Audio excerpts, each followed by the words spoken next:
here. Well, this is his chance to turn that right around. And right now, Round Classic four? is dominating GSL. No, I see what you're saying, but let's see if he can overcome Classic right now, who's been killing it in our tournaments. Classic versus Sue starts now on Kings Cove.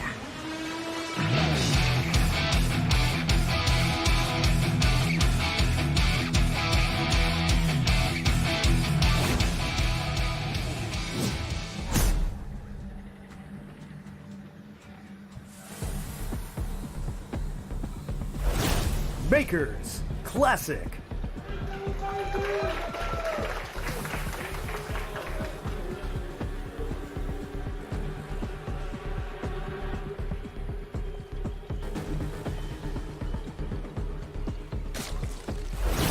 Chivo Sue.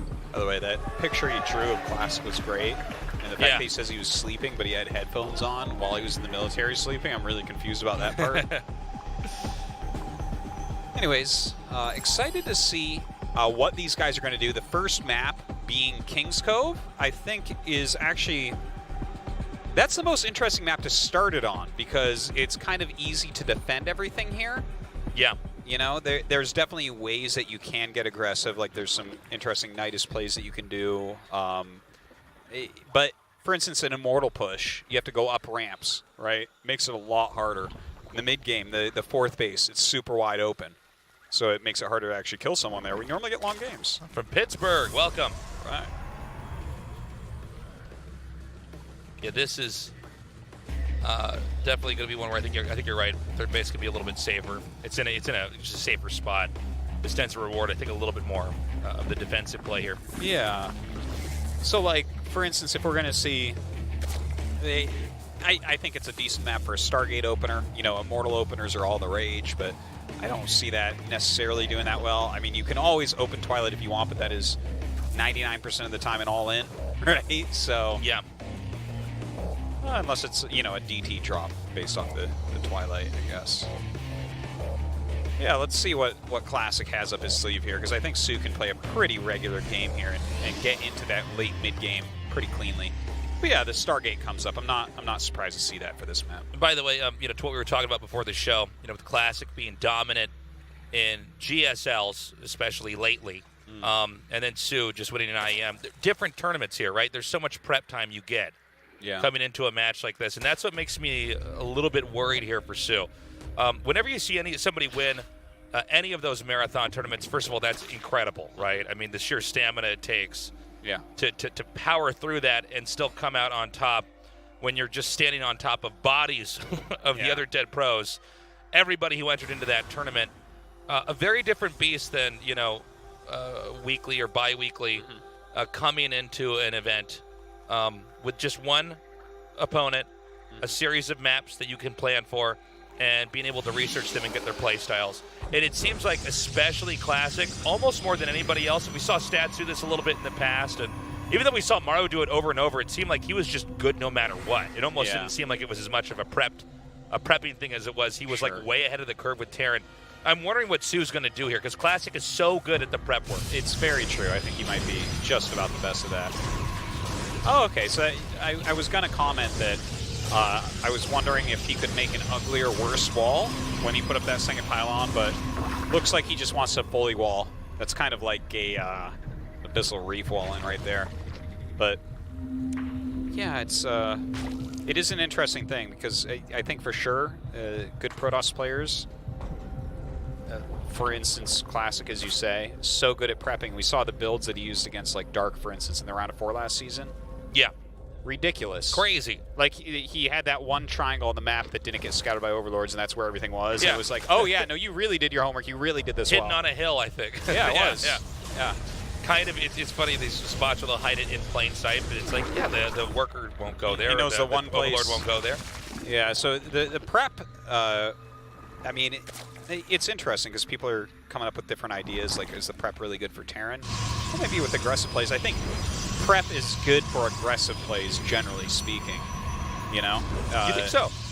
Yeah, because you come in with these very sharp builds where it's like, oh, they're going to miss this one thing with regular play, and I'm going to kill them for it. Okay, so you think it's more like you try to do the research and then come in with the timing? Yes. And try to disarm them? I guess PVZ specifically, then, It you're seems to saying be, that. I think, in every matchup, actually. Really? I think that's where a lot of the power lies in prep time, whether it's a Terran with a really great 2-base all-in or a Protoss with a nice Immortal push or whatever the hell it is. That's what I'm starting to really think about. I was always StarCraft 2. wondering if it could be the other way around, where it's like you could actually prep to try to be ready for anything they might do. Hold on a sec, we got the Oracles coming in. Now this is 3 Oracles at once. By the way, Glaives is being upgraded, so there's going to be a follow-up after this attack as his Hydra Den finishes, but doesn't look like he's going to come in and try to kill any workers just yet. He scouts the Hydra Den, sees that, and okay, here I believe we're actually going to see him pounce in and start to get some kills. Yeah, and that was pretty good overall. He's getting a good amount of drones right now. The Queen's a little bit out of position for this to start. Wow, that's a lot of workers. 12 That workers was for an very Oracle good. is pretty awesome. Yeah, and it looks like that attack's going to come out. I want to talk more about this idea. We were bringing it before this attack, but I think the second part of the attack we're going to focus on instead. Oh, yeah.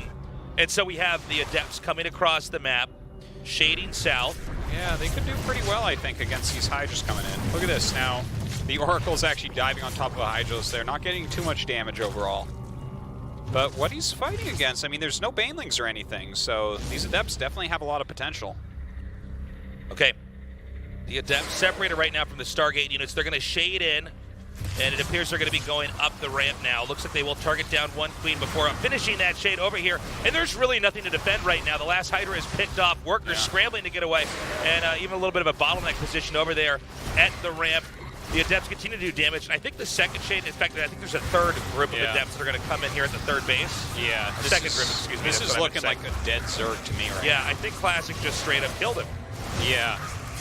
Sue, I mean, I like that he was trying to go to Hydras, but against mass Adepts, it can be a little bit tough to defend. Yeah. You know, they can rail down the Hydras very quickly. Roaches are going to fight against them a bit better. Even Banelings could have been useful here, but... And this is just a really good example of a timing attack that comes in here and basically punches a Zerg in the throat before you're really able to do much of anything. Yeah. And now it's 45 workers, 45 probes to 22 drones.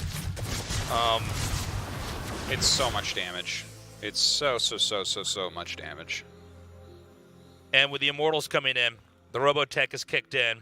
I really like this attack here from Classic. This is so cool. Yeah. You basically take the scraps of your rush and then use that to cook up a finishing blow here if you've done enough damage with the harass. He's got a lot of sentries, man. Yeah, and he Like- could dice up the remainder of the army however he wants. You think those 9 Hydras can hold this off? Call it a hunch, but I'd say no. Yeah. He's probably just going to go into the natural, I think. I think you just walk up into the third and kill Yeah, everything. I'm actually surprised we're even seeing this split. Oh, okay. He's not going to let You that have finish. to pull He was away just from this scouting. space. Yeah. I think he might just GG. Like, Yeah, there's just I don't know nothing if here. there's much of a future for the Zerg in this game. The only thing he can do is try to get lucky with some Banelings here, which he is morphing. There's those Banelings. They're stuck, though. Force fields are good against Banelings, I heard. This is really brutal, man. Classic just crushing through. Again, Classic coming with more of the long-term prep we talked about. I think this is going to be probably a bigger theme here in general with these two. Classic comes in. He kills the 12 drones with the Oracles. He was actually very patient with where he hit, by the way. If you notice, there was a rotation in orbit around the bases. He went from the second to the main to the third. He didn't pull the trigger. A lot of times we'll see them come into the first base with 3 or 4 Oracles and start spraying everything down. Instead, he waits. He says, you'll probably be least defended here. Comes and kills those. Then the Adepts come in. I think the damage had already been done. It was another rocking blow. And then he comes in with a killing blow. Yeah, it was a very strong build there, and Sue had the wrong build to fight against it as Frankly, well. Classic finished that game off like he was finishing hunting an animal. Like it was laying on its side, barely breathing, and he went in and cut its throat. He turned the gun sideways for the kill shot, is what he did. Yeah. Okay, game 2 is ready on Kairos Junction. Classic Pursuit continues on.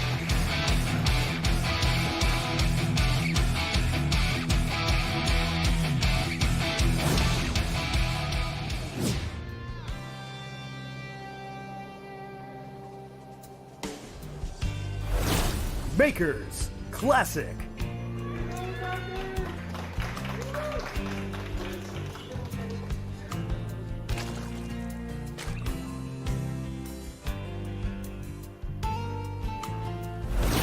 Chivo Sue.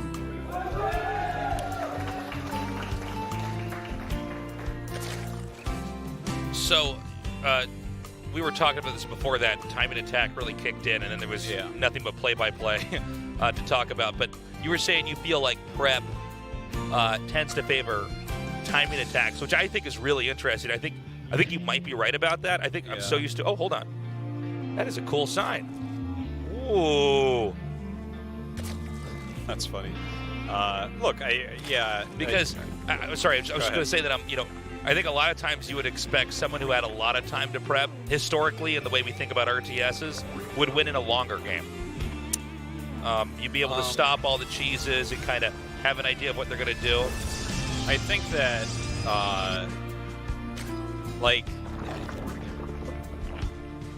I don't think that's truly the case, though.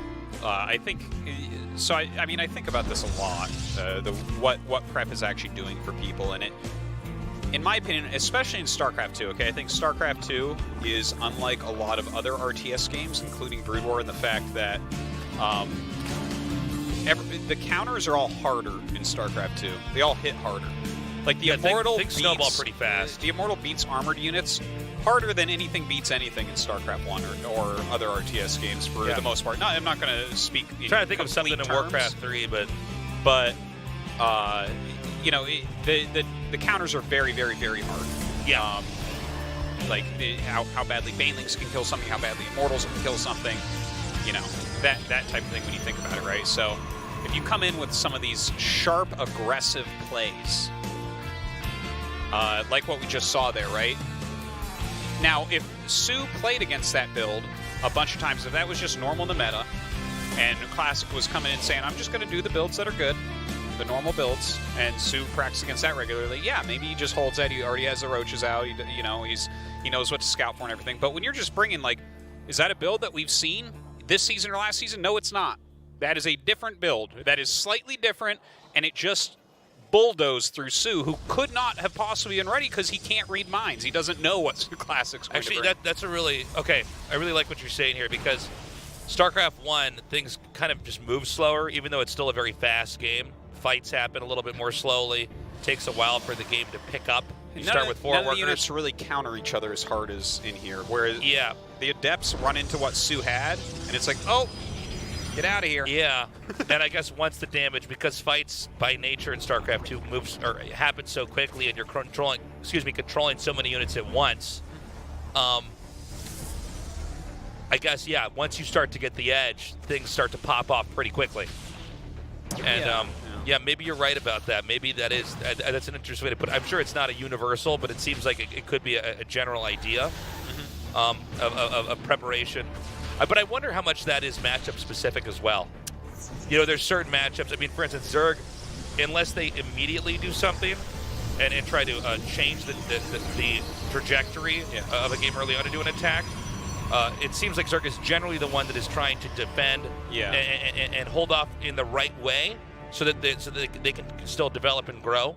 I think theoretically Zerg is the strongest in late games. I don't think it always works out like that, but I think theoretically, and also their all-ins kind of are weak in comparison to the all-ins of the other races. Well, I guess the thing about their all-ins is that they can't recuperate from them anywhere near as much. And all their units are kind of short range and because some of their all-ins are actually, I think, quite strong. But, I guess, in comparison to some other things.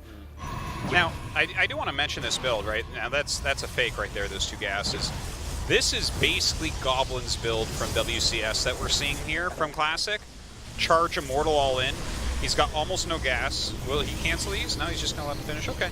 I think you leave him there to... He has, no sentries here. Right. This should just be charge lots and some Immortals. And that's going to go very well against something like Roaches. You have to be very careful how you engage something like this. Whereas, for instance, Goblin did a build similar to this. He did a couple builds like this at WCS, and in one of the games, Raynor just smashed him with Lingbane. Yeah. It's like, you don't have force fields? Okay. Die! Get out of here. But if you don't have that splash damage to work against the Zealots, it becomes very difficult. By the way, just a little subtle thing we saw there, letting those 2 gases finish when you don't need the gases at all. He made those at the start there to make it look misleading, right? And even though the Overlord was about to be killed off, he let that, we're seeing it, we're actually being shown that right now. You just let it finish anyways, just because it might make them second guess. And even just that one building, letting that finish and making them second guess, and they might not have enough, is worth it. Especially in the nature of what this build is, which is to basically break their jaw right when the rush starts. Oh yeah. And you know what? He actually is mining a little bit of extra gas. We saw him make a sentry. I think it's smart to get a sentry with this build so that you have a Guardian Shield, because one Guardian Shield is absurdly strong. So smart plays there. Lots of roaches being made, but you have to be careful how you engage this, right? Charge Zealots one-on-one against roaches, that's a fine fight for the Charge Lot, and then you have the Immortals in there as well, and the Guardian Shield. This is going to be hard to hold on. Yeah, very different rush, but a lot of the same ideas going on here in that the Protoss does not want to let Zerg get into any kind of late game here. One of those Ravager Biles does connect with the Immortals. Now the splitting here is actually going to keep the Immortals really safe in the back. You can see that Sue is continuing to try to kite out one of those groups up at the top, a little bit further away. Note the position of the War Prism as well. Is that going to be in range of the Biles? If he can gun down the War Prism, he might be able to curb the rush. Sue is doing a fantastic job against this. Wow. Like, there's just about nothing left here. Just the Immortals. Oh my God, just look at that really strong hold. And there's no way that he can plant that and try to warp in more. Really well done there by Sue. Okay. Yeah, so... And, go ahead. I was going to say, it's a little bit different. Like, it opened almost exactly like Goblin's build, and then he slowed it down a little bit and added a bunch of sentries. So it wasn't quite as sharp, but it did have a few force fields in there. The thing is, Sue read what was going on pretty quickly. Those gases were late for a fake, right? He saw the Twilight, he saw Immortals, he saw no sentries. That's a lot of information for Sue, and he did not take his finger off the R button. He made a lot of roaches there. Very well executed defense by Sue. That R button's a different color on his keyboard, Artosis. It's the paint worn is worn off. There's no letter there. All the other letters are there, and there's one mystery button. Turbo Cruise 84. I actually would not be surprised if this is another rush here from Classic. Maybe even from Sue, I don't know. Classic seems to want to just take the initiation right away. Keep in mind, Classic doing a really good job of just sort of prepping in this matchup we've seen. Even though that rush didn't work, I mean, the ideas were certainly there. I wonder what he's going to do on this map. Do you think we're going to see a standard game from these two? I think that this game could actually go longer than the other games. I think it's hard to attack through those green slowing fields into a defensively positioned player. All right, Game 3's ready. Classic for Sue. Let's go.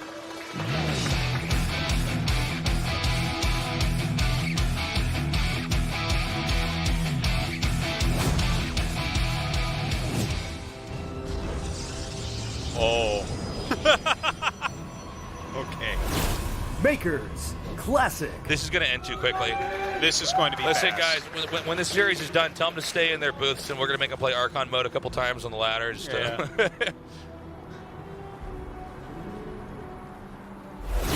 Chivo Sue. So, I mean, I think that this will be a cannon rush, but I don't know for sure. The gateway and pylon on top of the ramp kind of point towards that. So my guess is that this will be the cannon rush, like Haas's cannon rush, that goes into Immortals and shield batteries. We'll see. He'll have to throw it on the forge pretty soon. Excuse me, if that is to be the case. Yeah, there it is. So that should be what we're looking at here. Congratulations on your wedding. Whoa. Excellent. Yes, GSL is a must-do. Thank you for coming down. Congrats. Oh, wow. Pylon right up there. Oh, that's funny. That's funny. This is like... Sue already knows something is up. So if you want to talk about build orders, putting the pylon in the main to cannon, that's like what cavemen were doing. Like they were, this is from a long Don't make time. fun of Huck. No. This is like the original StarCraft Pros build. He didn't see it. He didn't see it. Oh! Look at this. Oh my God. Yeah, so this is like before humans had invented fire, this is like the build they were doing. Oh my God, it's so dirty. See, prepped builds are all about aggression, man. Sue is just, oh my god, look at that. Now he sees that there's Well, something the thing there. about Classic is he found this build on cave painting Zartosis. Yeah. He's like, what are they trying to show me here? I My see God. a pylon over here made with dirt and cow dung. Yeah. And I believe that this over here is with blood, with Zerg blood, is cannons warping in. Dude. Okay, so this is so great because 5 spines. the spawning pool, by happenstance, is actually adjacent to where the cannons warping in. The robos started.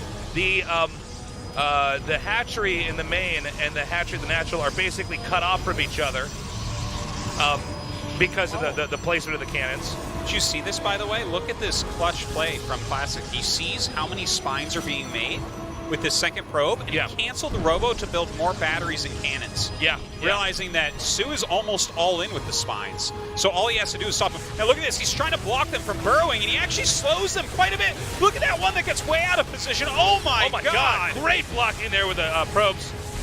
Oh, chills. This is so Robo dirty. starts. It's He's so decided good. he can close this one out. I don't know if this game's going to last long enough for that Robo to finish, though, Artosis. No, he's killing absolutely everything here.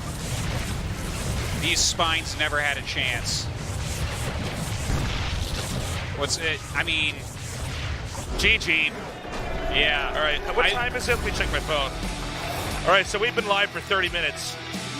Literally exactly 30 minutes. 2-1 right now in Classic's favor. Just wild. Seeing him put that pylon up there, and then the second probe comes for the low ground. Just wow. Wow. So, Classic pulling out all the stops here. Gosh, he just wants to win GSL so bad, doesn't he? He does. Kind of pathetic, don't you think, Tasteless? Dude, funny that he used that strat specifically. Again, the original, like, we're talking 1998 StarCraft cheese. You're like, wait a minute, I can make a pylon in his main. And Maybe he doesn't scout it. maybe he won't scout it. I'm sure he's probably looking for where my base is. When in fact, it's not really important, because if you survive against the cannon rush, you're probably going to win. Well, I guess back then it would. I don't know about now with players like Classic, but you get what I'm saying. And then he actually, it was so beautiful how he canceled the robo, because he thought, okay, like as you were saying, there's too many spines here. This is not, he might actually hold this, and therefore I don't want to over-invest in this rush. And then he body blocks, or building blocks, I guess you call it in this case, the spines from actually burrowing, gets the, and then because it's going to work, he goes, okay, I'll make the robo again. But otherwise, I had that, if he predicted correctly that the Zerg was going to hold that, we would have had a different game, which he might have won anyways. We're going to a break. Sorry you didn't get to talk at all. We'll be right back.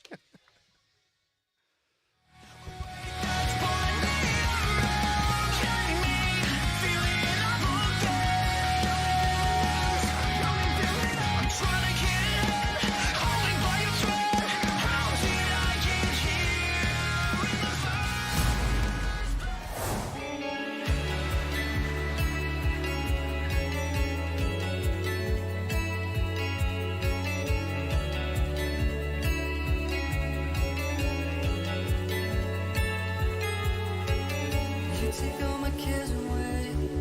You can move mountains. I don't have to be afraid for you. I know you are God. All things are possible. You are God. None can replace.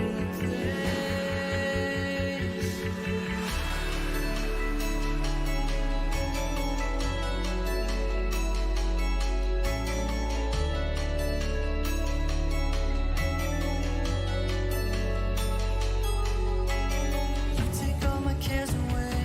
You draw me closer. Trust in every step I take. For you I know our God. All things are possible. You are God. None can replace. Jesus, lover of my soul.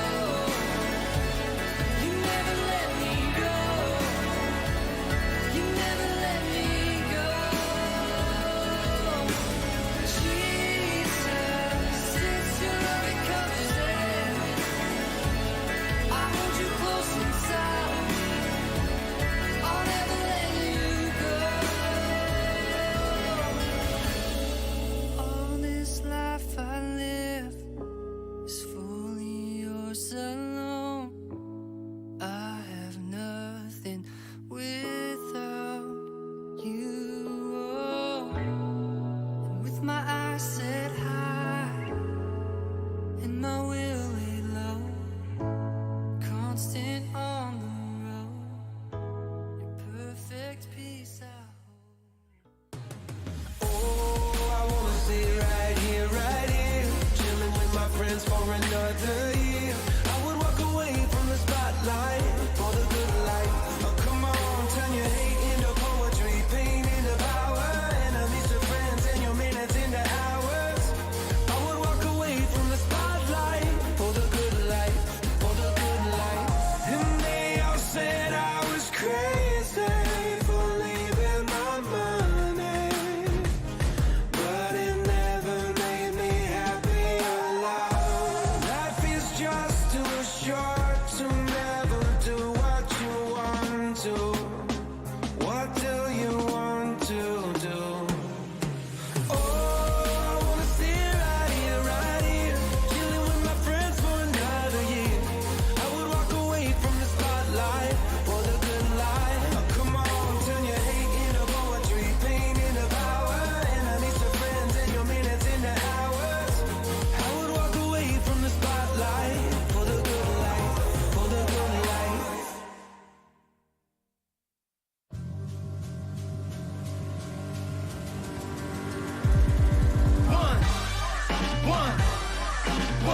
One shot, now the future is yours. Go!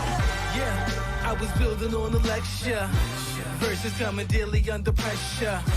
Working on the plot and the scheme. The true stock trademark is at the edge of your dreams. I'm talking one shot for the kill. The priest cut threes up, straight dropping the chills. I'm talking taking over pieces and shares. A bomb race sky high. Check the movement is here.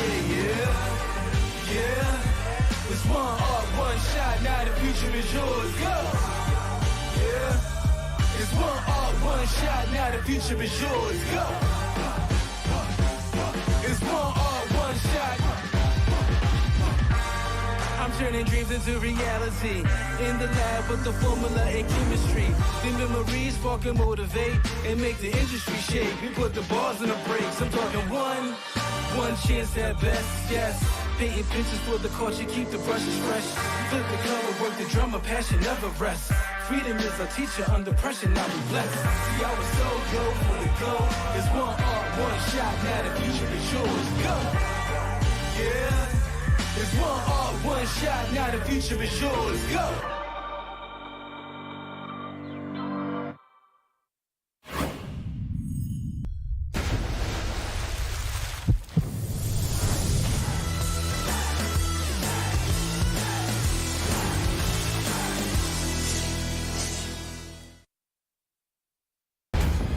Round of 8.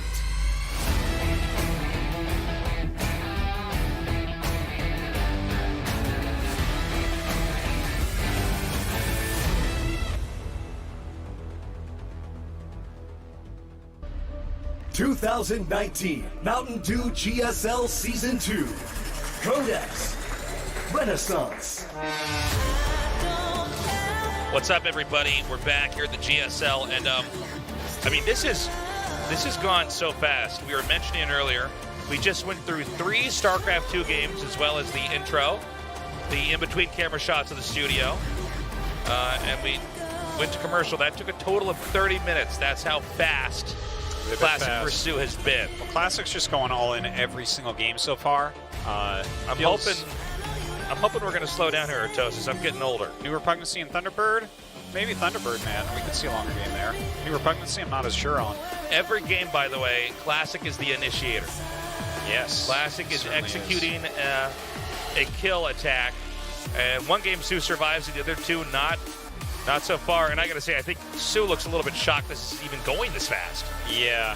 Well, even the game survived, to be honest. I felt like Classic butchered his own build. Like when the Overlord came in, he was trying to fake the gases, and he's like, you know what? We'll just do the gases. It did not feel like it was part of the build. If you get sentries for rush, generally it's earlier on, so they have more energy. So it was kind of a weird thing he did there on the loss. Game 4 is ready. Let's go.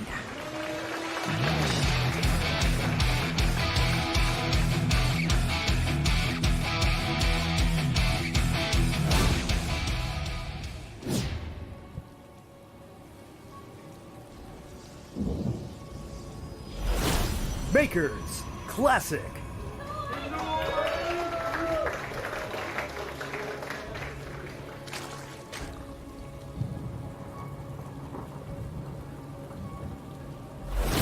Chivo Sue. man. Huge, loud cheer for Sue. Well, might be the last he hears this season. But there are nothing but Terrans in the audience. I don't see a single alien. That's true. So, I mean, what do you expect? And Zerg, I mean, they're going Turn around extinct. and look. I'm like, oh no, I see a couple aliens down there. They're cloaked though. Dark Templar. Yeah. Those empty seats. You think we'd have empty seats on a day like this? You idiot. There's DTs just sitting in a Yeah. chair, Those are aliens, right? drinking energy drinks. And Sorry, you don't have detection, bro. Yeah. I'm a science vessel. Yeah. What are you? you try to sit down in one of those chairs, you go, I am so sorry. I Yeah. just was, wasn't paying attention. I'll go get it in the seat in the back. I'll just stand. It's fine. I It's want to fine, I'll stand. stand. Oh, I sat all the way here. I sat all day. You'll be telling your friends later, I sat on a Dark Templar. It was so embarrassing. What type of weapon did he have? What is it called? The one that why can I not? Scythe? Yeah. Is that a good weapon at all, a scythe?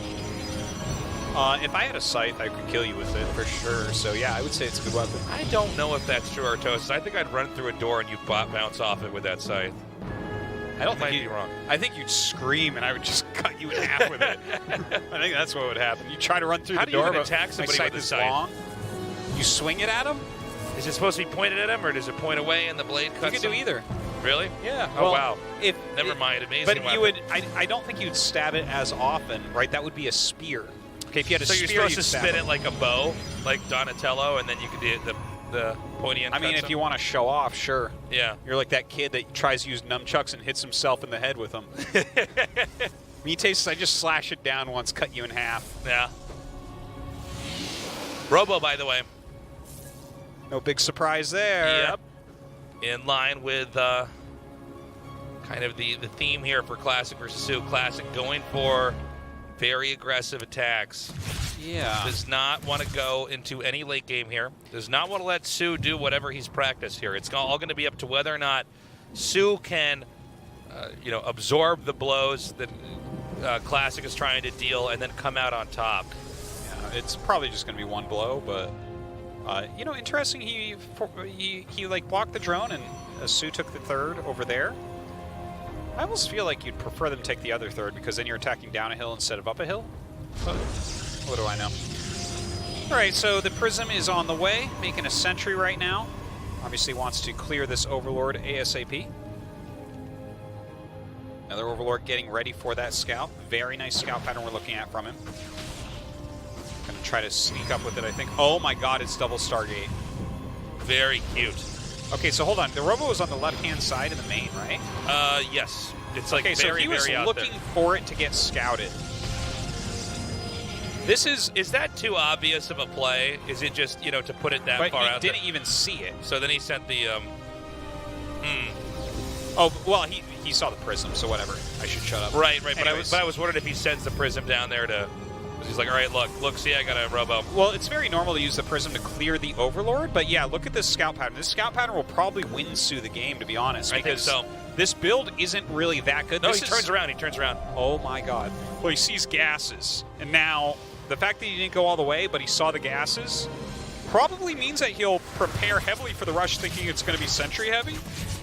So that's not a good thing for Sue. That's right. Now, he's pulling the Phoenix's Classicus right now because the Stargates are hidden. So the idea is that since this is scouted, and in fact is not scouted, excuse me, and then the fact that Sue tries to creep in and only sees the double gases, so in some ways the scouting he's done has actually hurt him. Whoa! Oh, I can't even believe he did that. Yeah. You know what? It's almost like his Warp Prism I was was- picked up by another Warp Prism at distance. If I was his mother, I'd yell at him for that.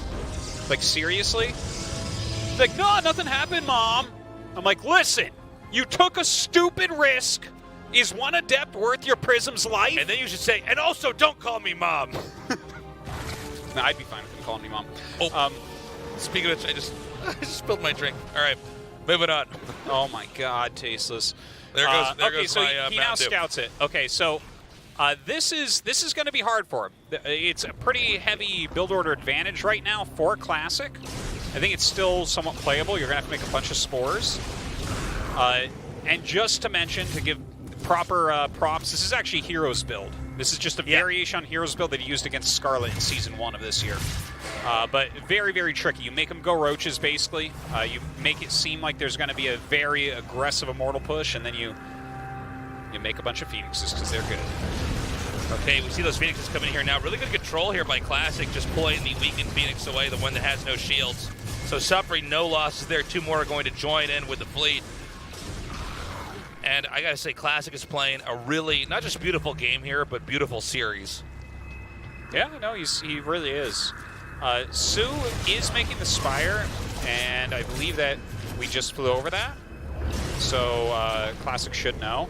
The thing is, when you go Spire against this, it's generally for Corruptors, but with all the gates and Immortals being made at home, Corruptors would probably be one of the weaker things that you could make right now. Like, maybe you counter the Phoenixes, but then you have all these Corruptors against an Immortal push. Yeah. So maybe you can go Corruptor into Muta. Maybe something like that works. Interesting. Yeah, maybe. By the way, these Adepts shade in. Even more drone kills coming down now. We're almost at 12.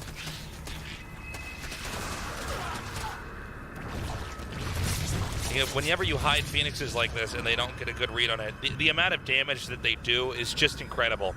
And when you have a follow-up attack like this, Zerg is just trying to stabilize after taking all the Phoenix abuse, and a lot of times trying to at least get something to stop the Phoenix attack, which most likely is not going to be particularly helpful in a push like this that's coming out. Yeah, and look, he's had all these Stalkers as well, so that's going to be helpful against the Roaches to a certain degree, and obviously if you try to go Corruptor into Muta, you're going to have a hard time there as well. I love the 3 spores being moved. He brings up his Queens as well. This is tough. We're throwing out those bios, clearing a bunch of these force fields. The Phoenix is coming over, getting some lifts. Almost all the spores died, not quite. Even a second prism coming in. Okay, nice bios coming down here, but I think Classic so far has taken a really good advantage of escaping down this ramp. Note how far that War Prism is away as well. Drones being pulled here, indicating just how bad things are right now for Sue, as a lot of them get picked off. Yeah. This is all after that rush. All these Immortals still alive, still shooting, making it very, very difficult for him. More Roaches are being made, but with 3 Immortals still left over, this seems to be the point of no return. Seems like it. Ravagers now being morphed in here. They're going to be picked off immediately. Even that last Immortal not being picked off. And, you know, from here I kind of wonder how Sue feels. This was such a short series. You know, normally these nights in the round of 8 are actually quite long and dramatic. But gosh, this series, there it is, GG. This series was done in under 50 minutes, Artosis. 4 StarCraft, 2 games. Yeah, it was definitely very quick. Classic bringing in pure aggression tonight against Sue. Planned it well. He had some good builds. Yeah. I actually think he messed up game 2 and had a higher % chance